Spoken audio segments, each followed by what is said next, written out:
여러분 안녕하십니까? 2025년 9월 10일 수요 잡담 시작하겠습니다.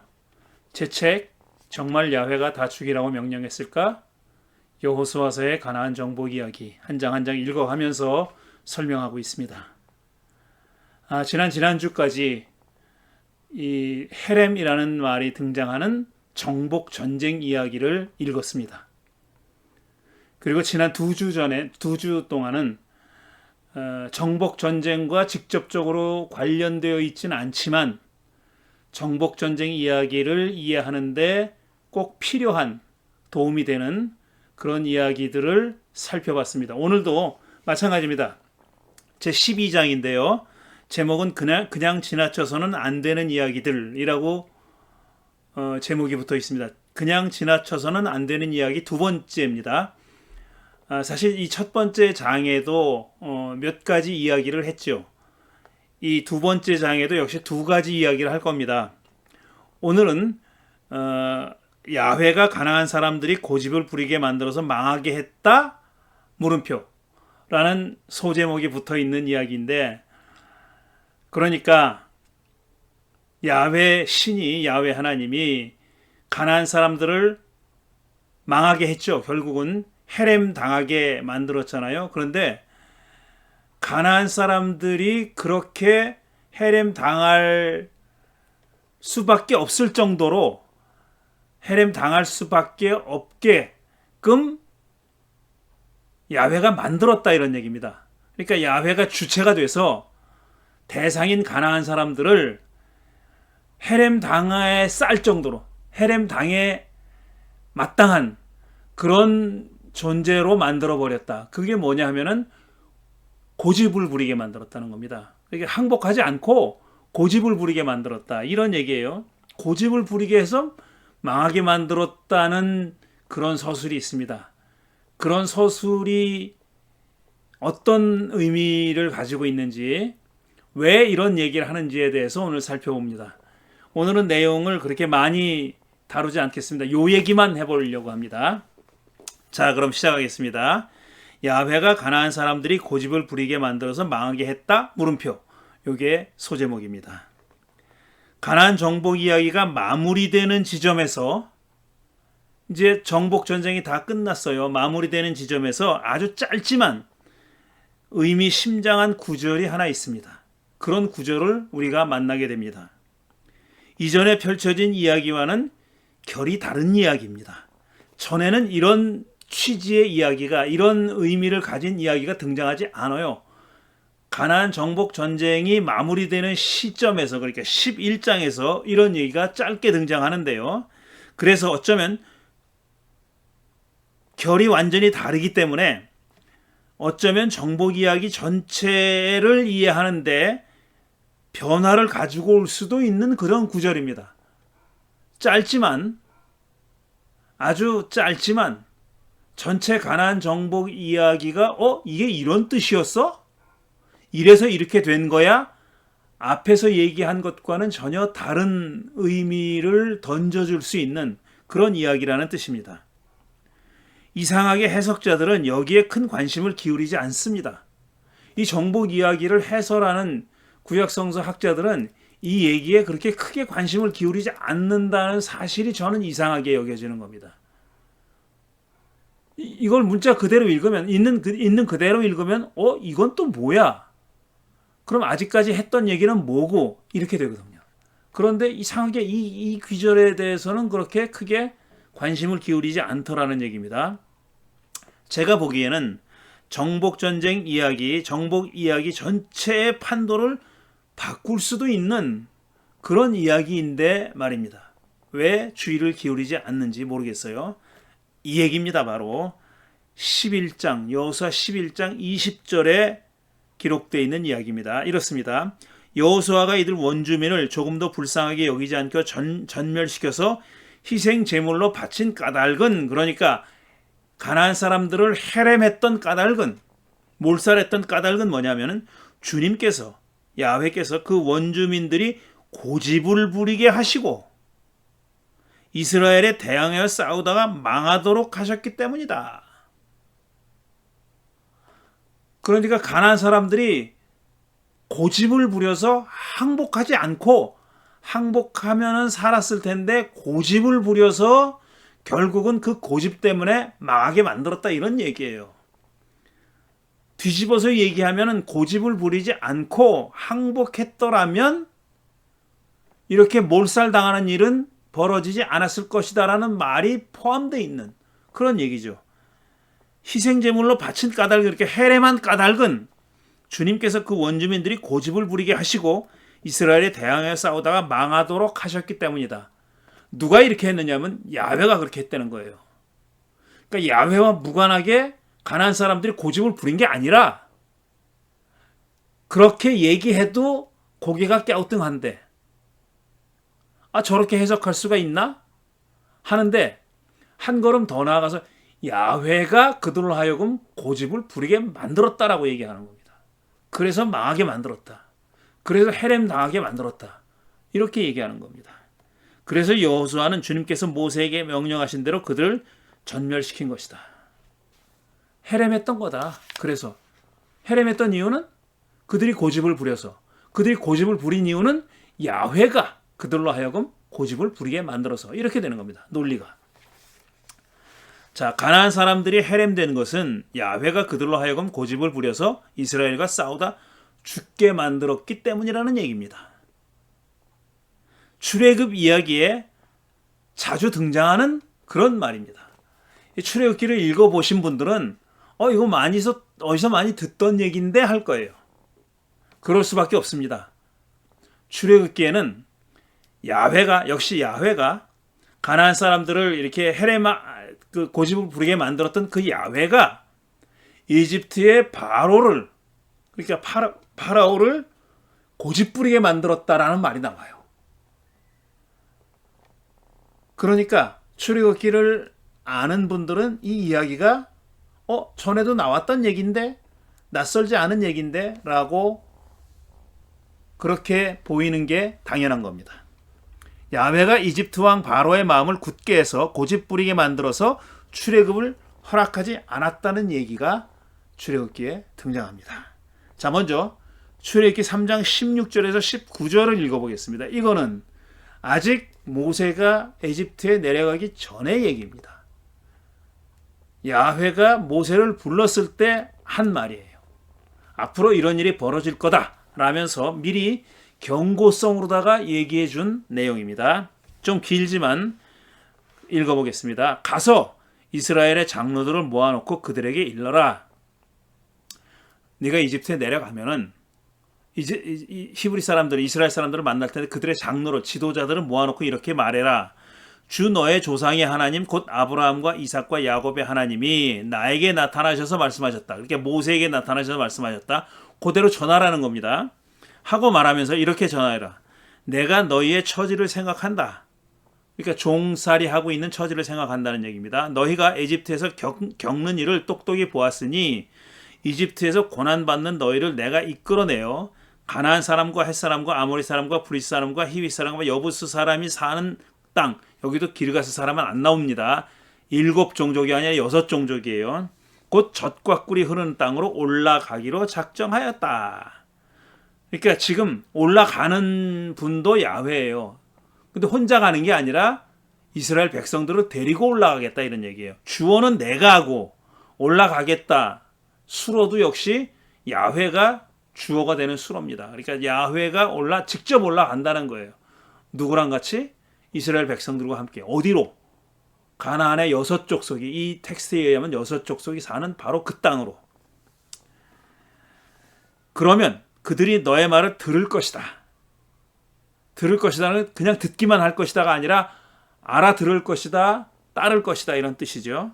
또 너는 이스라엘 장로들을 데리고 이집트의 임금에게 가서 바로에게 가서 이렇게 말하라는 겁니다. 히브리 사람의 주 하나님이 우리에게 나타나셨으니 이제 우리가 광야로 사흘길을 걸어가서 주 우리의 하나님께 제사를 드려야 하니 허락하여 주십시오라고 요구하여라.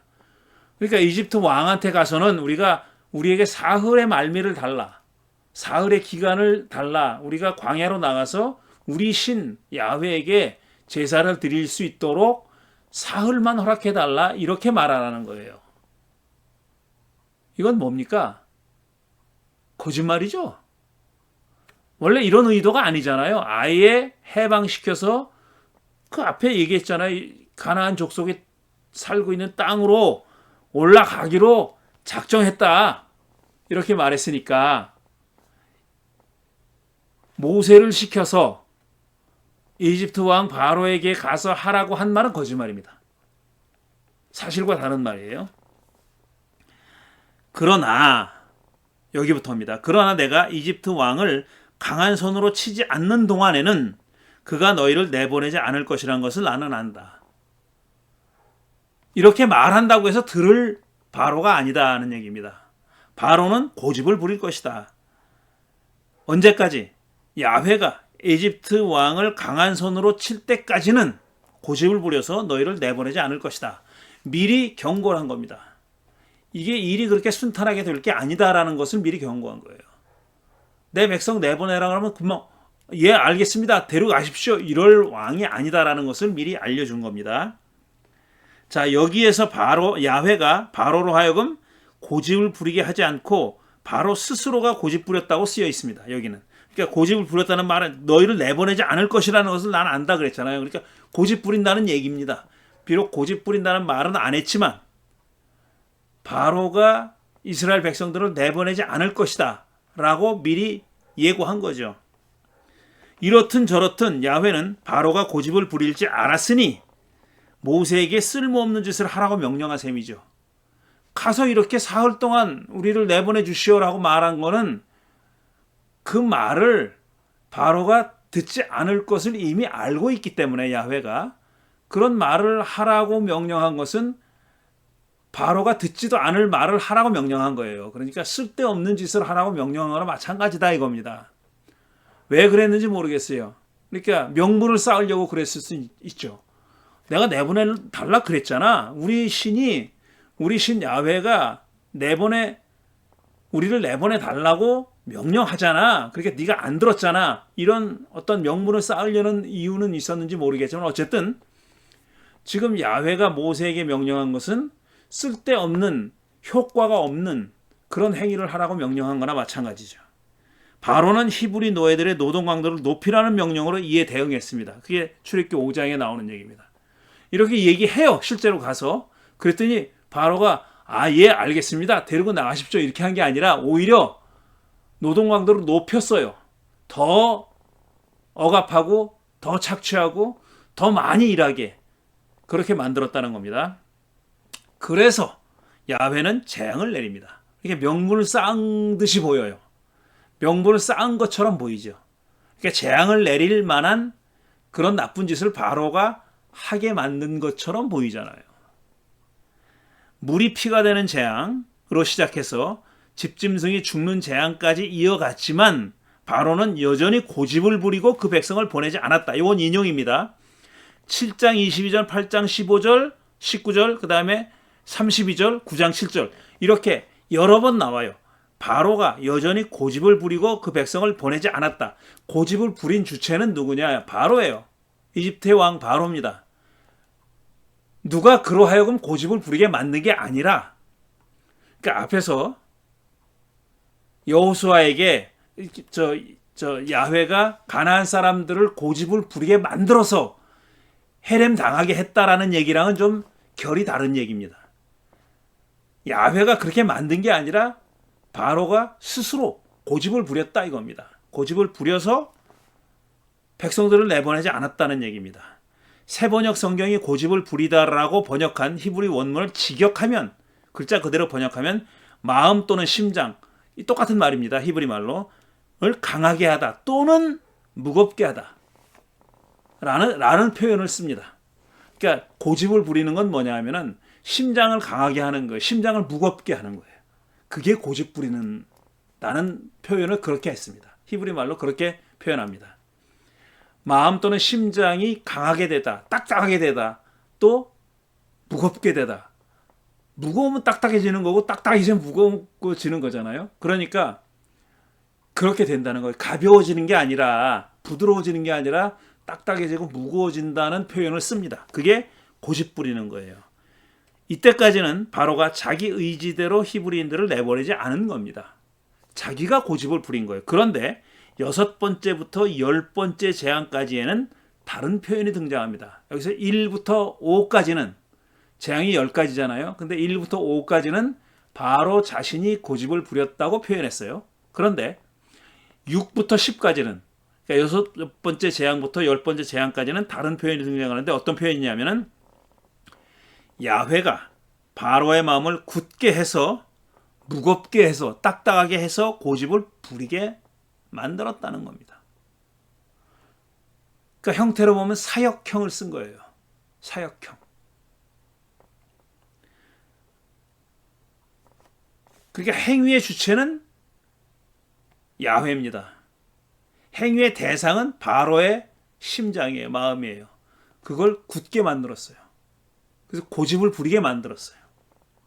그게 9장 12절, 35절, 10장 20절, 27절, 11장 10절 등에 이런 표현을 사용합니다. 결정의 주체는 바로가 아닙니다.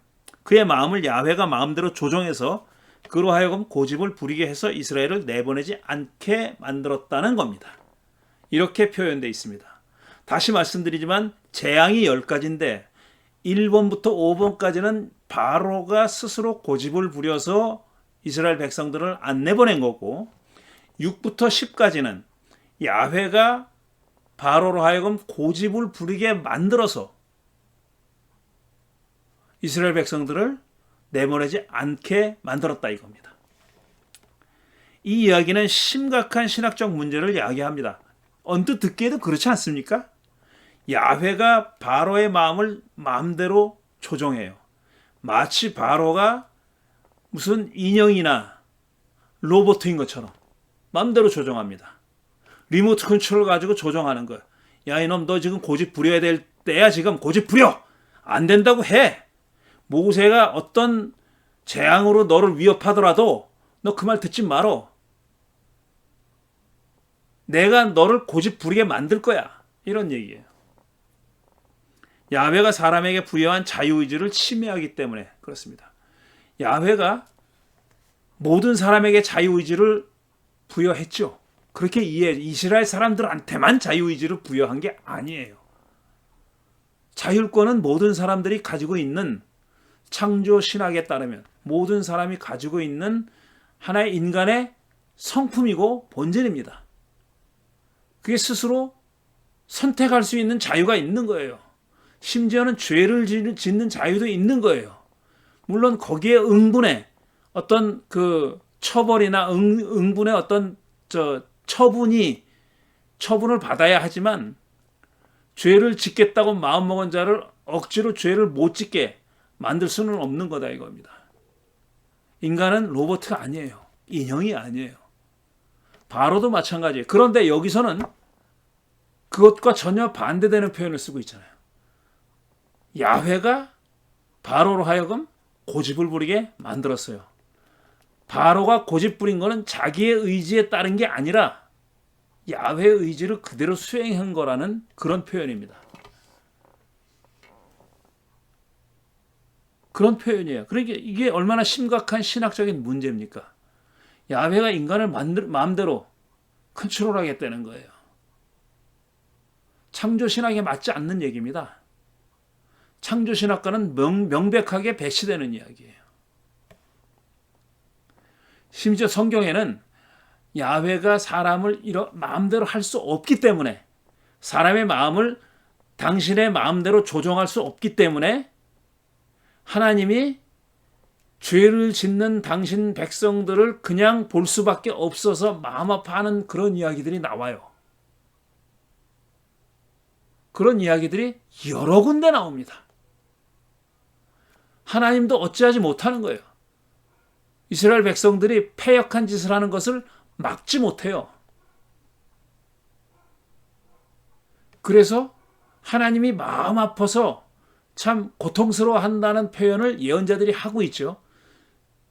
그리고 또 가나안 정복 이야기만 해도 지금 왜 가나안의 7 족속을 멸절하려고 합니까? 해렘하려고 합니까? 이스라엘 사람들이 그들과 섞여 살았다가는 이스라엘 사람들이 배역하는 걸 하나님이 막지 못하는 거예요. 그렇기 때문에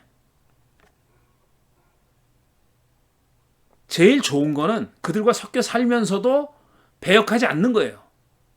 그들은 야훼를 잘 섬기고 사는 거예요. 계명을 잘 지키면서 사는 거예요. 근데 그게 안 되니까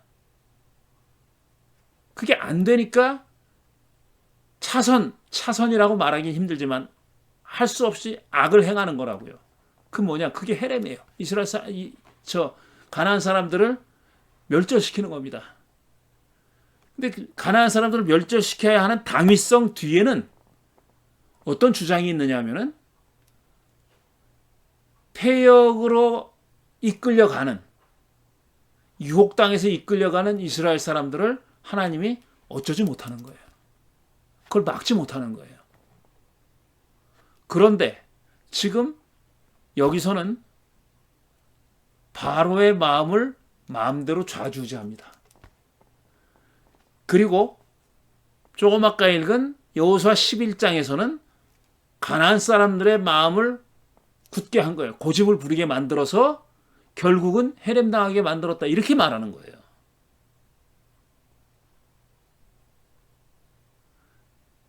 여기서 또 생기는 문제는 뭐냐 하면은 제 책에 적진 않았지만 야훼는 왜 가나안 사람들의 마음은 그렇게 마음대로 굳게 만들 수도 있으면서 잘 들으세요. 왜 야훼는 가나안 사람들의 마음은 로봇처럼 그렇게 조정해서 고집 부리게 만들 수 있으면서 패역하려고 하는 이스라엘 사람들의 마음은 왜 돌이키지 못하는가?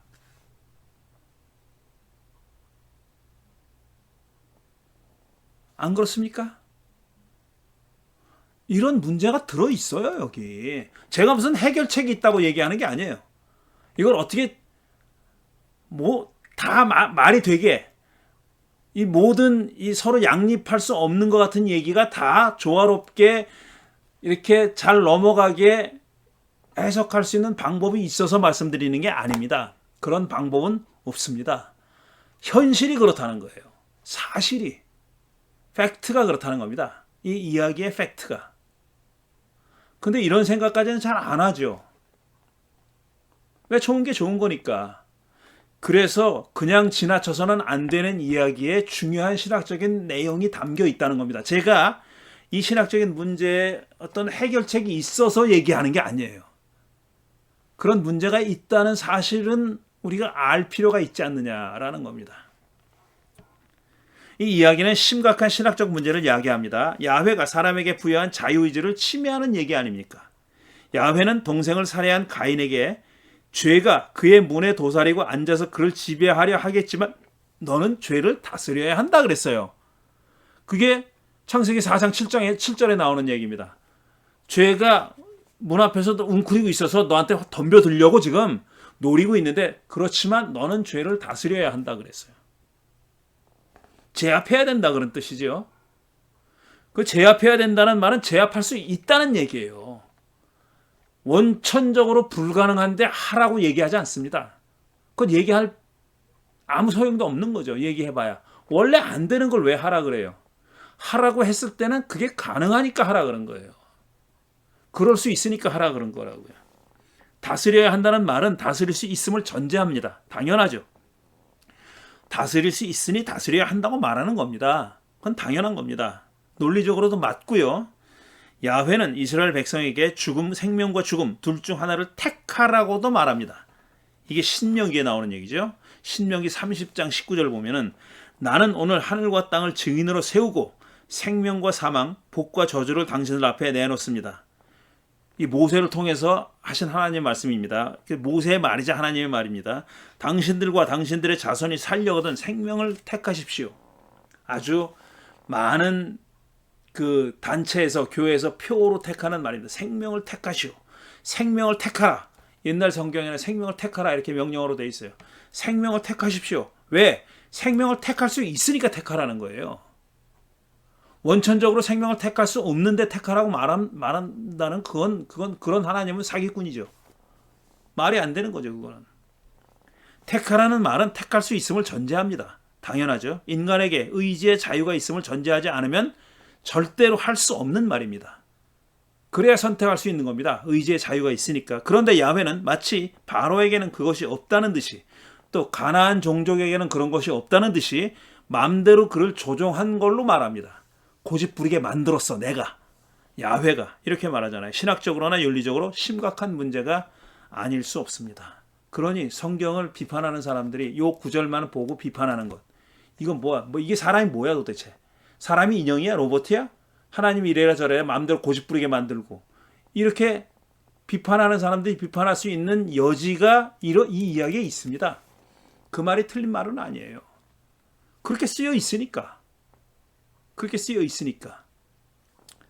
오래전부터 해석자들은 이제부터는 이 딜레마를, 이 난제를 해석자들이 어떻게 해석해 왔는지, 어떻게 풀어왔는지를 설명합니다. 오래전부터 해석자들은 이를 달리 해석해 보려고 애써왔습니다. 이게 그게 아니다. 하나님이 마음대로 사람을 인형처럼 로봇처럼 이렇게 리모트 컨트롤로 조절한 게 아니다. 조종한 게 아니다. 라고 이해해 보려고 노력했어요. 또 근거는 있어야 되겠죠? 그래서 근거를 여러 가지로 됩니다. 야훼의 의지를 순화시키기도 했고, 말이 그렇지 그런 뜻이 진짜 조종했다는 뜻이 아니지 이렇게 순화시키기도 했고, 또 바로가 그런 대우를 받을 만한 죄를 지었음을 보여주기도 했습니다. 죄인은 하나님 마음대로 조종해도 되고 죄인이 아니면은 그거 못하나? 이런 얘기잖아요. 결국은 죄인이니까 마땅히 야훼의 조종을 받아 싸. 납득이 되십니까? 야훼가 다양한 재앙을 내림으로써 바로가 마음을 바꿀 기회를 여러 번 줬지만 듣지 않았기 때문이라는 주장도 있고, 1번에서 5번까지는 야훼가 바로가 고집을 부렸다고 했고, 6번에서 10번까지는 야훼가 바로로 하여금 고집을 부리게 만들었다고 했으니까 그럴듯한 해석이죠. 말을 안 들으니까, 그냥 놔뒀는데 말을 안 들으니까 결국은 이렇게 할 수밖에 없었다. 이런 얘기입니다. 그럴듯한 개중, 그래도 그럴듯한 얘기죠. 그가 과거에 저질렀던 악행으로 보아 절대 회개하지 않을 것임을 야훼가 알았기 때문이라는 해석도 있다. 여러 가지 해석을 갖다 대는 겁니다. 과거에 그가 저지른 악행으로 보아 이놈 암만 얘기해도 절대로 회개하지 않을 거니까 내 마음대로 조정해야지. 그럼 조정을 좋은 쪽으로 해야죠. 나쁜 쪽으로 합니까? 그것도 말이 안 되죠. 죄는 사람이 자유의지를 가졌기 때문에 저지르는 것이므로 그 자체가 회개를 가로막는다는 이상한 주장도, 기이한 주장도 나왔습니다. 그러니까 모든 것이 다 자유의지 때문이다 이겁니다. 그놈의 자유의지 때문에 이런 사달이 났다. 이렇게 자유의지 탓하는 거예요. 그럼 종이 되시든가. 자유의지를 실현했기 때문에 자유의지를 상실했다는 얘기가 되는 거죠. 그러니까 이게 뭔 말입니까? 막걸리입니까? 이게. 바로가 자신의 의지대로 행동하지 못하는 것은 그가 자유의지를 실행했기 때문이라는 기발한 해석인 거죠. 그러니까 그만큼 이 얘기가 이해하기 힘들고 해석이 어렵다. 이런 얘기가 되겠습니다. 야훼가 바로로 하여금 고집을 부리게 만든 목적이 뭘까? 고집을 부리게 만들었다고는 했어요. 근데 그럼 왜 그랬어야 되느냐 이거죠. 왜 야훼는 도대체 왜 바로로 하여금 고집을 부리게 만들었을까? 왜 야훼는 그의 자유의지를 누르면서까지 그로 하여금 고집을 부리게 했을까? 두 가지 목적이 있었다고 성서는 설명합니다. 첫 번째가 바로 이겁니다. 출애굽기 7장에 나오는 얘기인데, 주님께서 모세에게 말씀하셨다. 보아라, 나는 네가 바로에게 하나님처럼 되게 하고, 이게 이집트로 내려가기 전의 얘기입니다. 너의 형 아론이 너의 대언자가 되게 하겠다. 이건 해석의 여지가 논란이 많은 구절이에요. 어쨌든 우리가 하려고 하는 얘기는 아니니까 그냥 패스. 너는 내가 너에게 명한 것을 너의 형 아론에게 말하여 주고, 아론은 그것을 바로에게 말하여 이스라엘 자손을 그 땅에서 내보내 달라고 하여라. 네가 말을 잘 못한 눌변이라고 하니까 말 잘하는 네 형이 대신 얘기해라, 이런 뜻이에요. 그러나 나는 바로가 고집을 부리게 하여 놓고서, 야훼가 바로로 하여금 고집을 부리게 하겠다는 얘기입니다. 이집트 땅에서 표징과 이적을 많이 행하겠다. 그러니까 고집을 부리게 만든 이유는 뭐냐면 이적과 표징을 행하게 하기 위해서. 뒤집어서 얘기하면 얘가 고집을 안 부리고 그냥 yes sir 하고 다 내 보내드리죠 라고 하면 기적을 행할 기회가 없지 않느냐 이런 얘기예요. 한마디로 얘기하면은 그런 뜻이에요. 바로가 너희의 말을 듣지 않을 때에 나는 손을 들어 큰 재앙으로 이집트를 치고, 그러니까 이집트를 칠 명분을 만들기 위해서 야훼가 바로로 하여금 고집을 부리게 만들었다는 얘기가 되는 겁니다. 이집트에 재앙을 내릴 명분 쌓기용으로 바로로 하여금 고집을 부리게 만들었다. 이런 뜻이 됩니다.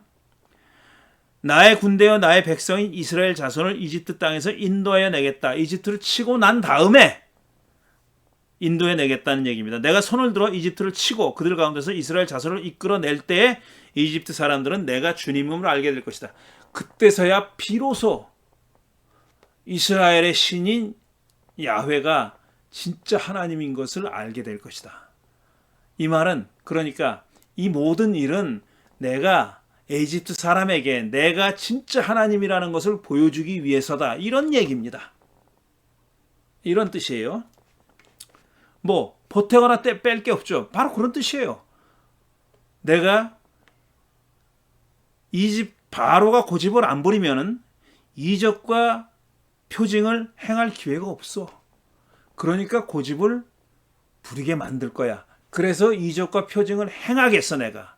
근데 왜 이적과 표징을 행해야 하는 이유는 뭐냐면은 이집트 사람들로 하여금 내가 야훼가 진짜 하나님이라는 것을 알게 하기 위해서 그랬다는 거예요. 그럼 이렇게 물을 수 있어. 그걸 알게 해서 뭐 하시게요? 그렇다고 이집트 사람들이 야훼에게 돌아와서 하나님의 백성이 되게 그 기대도 않고 그런 말은 있지도 않습니다. 어쨌든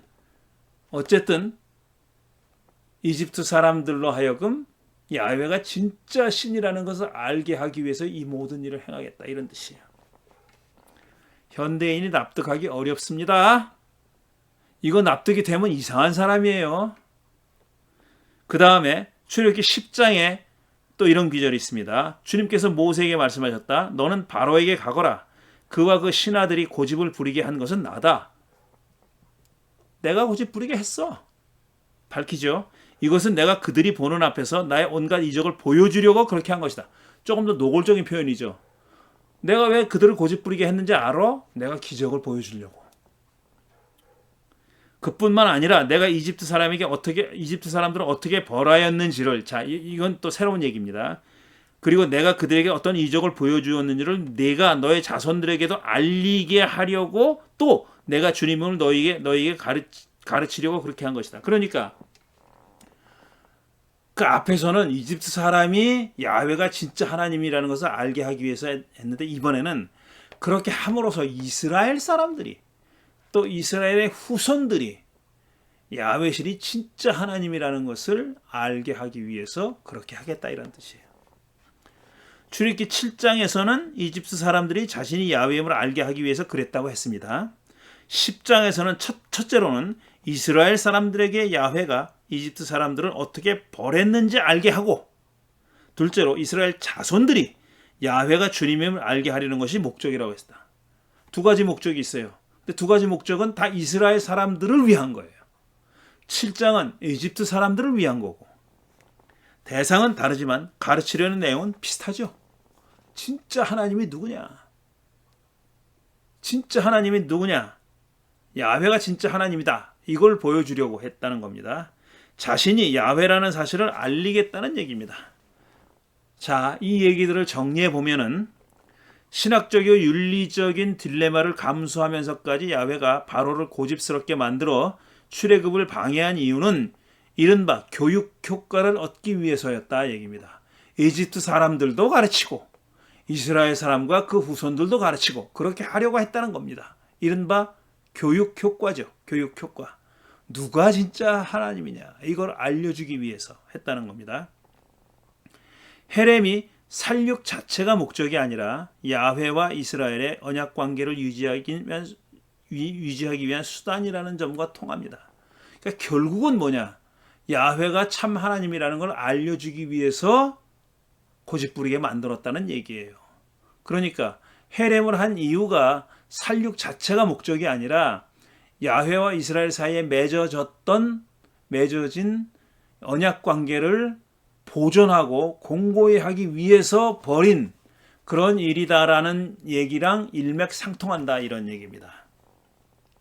그러니까 고집 부리게 하는 게, 또 재앙을 주는 게 그것 자체가 목적이 아니라 야훼가 참 하나님이라는 것을 알게 하려는 것이 목적이듯이, 헤렘도 그 자체가 목적이 아니라 언약 관계를 공고히 하려는 게 목적이다, 이런 얘기가 되겠습니다. 바로의 경우를 거울 삼아 이스라엘은 자기 운명이 전적으로 자기 것만이 아니라 궁극적으로는 야훼에게 속한 것임을 알아야 한다. 이게 여기서 얻을 교훈이라면 교훈이겠죠. 자기 운명이 전적으로 자기만의 것이 아니라 궁극적으로는 야훼에게 속한 것이다. 고집을 부리게 만든 이도 야훼다, 이겁니다. 자유의지와 자율적 권한을 죄를 짓는 데 사용한다면 그것을 상실한 결과를 낳게 된다는 경고로도 읽힌다. 이거는 제 얘기가 아니라 이 얘기를 해석했던 사람들이 이끌어낸 메시지입니다. 자유의지가 절대적이는 않다. 그거는 저도 인정해요. 자유의지가 절대적이지는 않아요. 자유의지는 남의 자유의지와 충돌할 수도 있고요.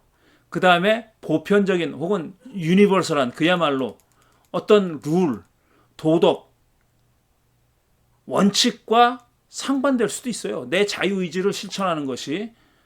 그거는, 그러니까 자유의지가 절대적인 것이 아닙니다. 내 자유니까 내 마음대로 해야 되겠다, 이거는 아니잖아요. 그건 누구나 인정할 거예요. 그게 아니라는 것은. 그건 어린애도 그렇게는 안 합니다. 그러니까 내 자유의지가 남의 자유의지와 충돌하는지 안 하는지도 봐야 될 것이고, 이게 소위 말해서 공동선, 사회선, 사회정의에 부합하는지 여부도 살펴봐야 하는 게 당연한 거죠. 마땅하죠. 절대적일 수는 없는 거예요. 야훼 이스라엘의 언약 관계가 상호적이기는 하지만 양자의 지위가 동등하지는 않은 겁니다. 야훼가 항상 상위에 있죠. 더 이스라엘의 운명을 궁극적으로 결정하는 적은 야훼입니다. 이런 얘기는 사실상 이 야훼가 가나안 종족들을, 또 바로의 마음을, 가나안 종족의 마음을 굳게 해서 고집을 부리게 만들어서 그들로 하여금 벌을 받게 만들었다, 혹은 멸절당하게 만들었다라는 표현에 대한 해석일 수는 없어요. 그건 우리가 참 해석하기 힘들어요. 우리 이렇게는 말할 수 있죠.